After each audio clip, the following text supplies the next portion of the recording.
This is not a movie, this is not a drill, this is Europe's biggest war exploding into a darker, more dangerous phase.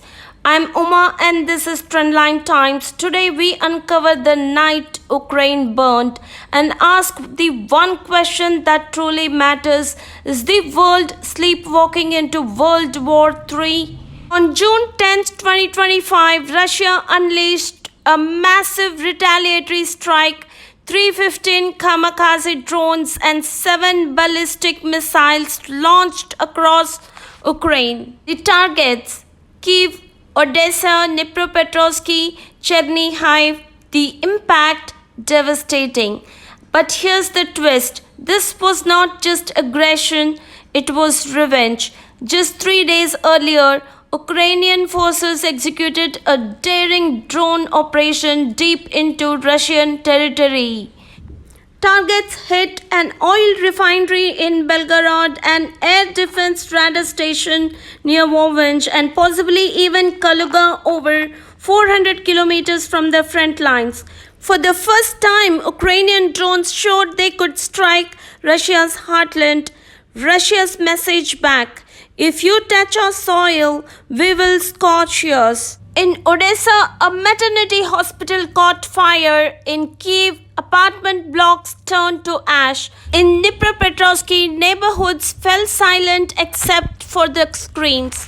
This was not just war, it was psychological domination. Ukraine's defenses shot down 277 drones, a miracle in itself, but it was not enough.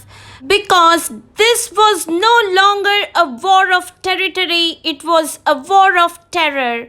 While the skies raged, Putin moved silently on the ground. His troops captured Konstantinivka in Sumy Oblast and are now just 20 kilometers from Sumy city, a key border town. This is not just about land, it is about leverage, pushing dangerously close to NATO's eastern front. If Sumy falls, Putin gains more than ground. He gains eyes, ears, and missiles within striking distance of NATO. This is not just Ukraine's war anymore, it is Europe's red line. But what is truly alarming? These were not all Russian weapons. Iranian Shahed drones filled Ukraine's skies. North Korean Hwasong missiles were tracked entering from Belarus. Even Chinese radar jamming tech may have supported the offensive. This is no longer a one-man war. This is a global axis of escalation, and Putin is its conductor.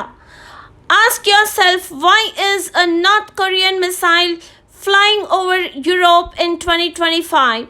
Because Putin is not alone, he is backed, he is bold, and he is testing how far the West is willing to go. In Odessa, a mother holds her newborn beside the burning remains of the hospital. In Kiev, school children run through smoke, holding hands instead of backpacks. Meanwhile, global leaders condemn but hesitate to act.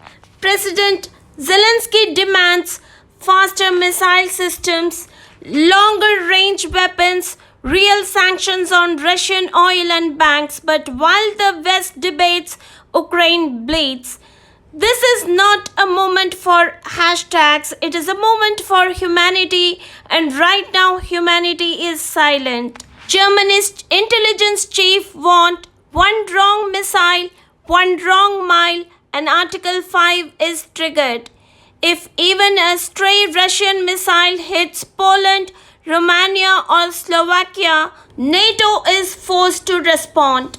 The line between regional war and global inferno is now razor thin.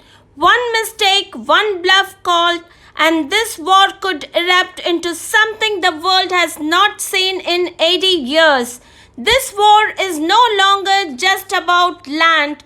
It is about alliances, and it is about who blinks first. Russia wants victory. Ukraine wants survival. The world is watching like an audience at a burning theater.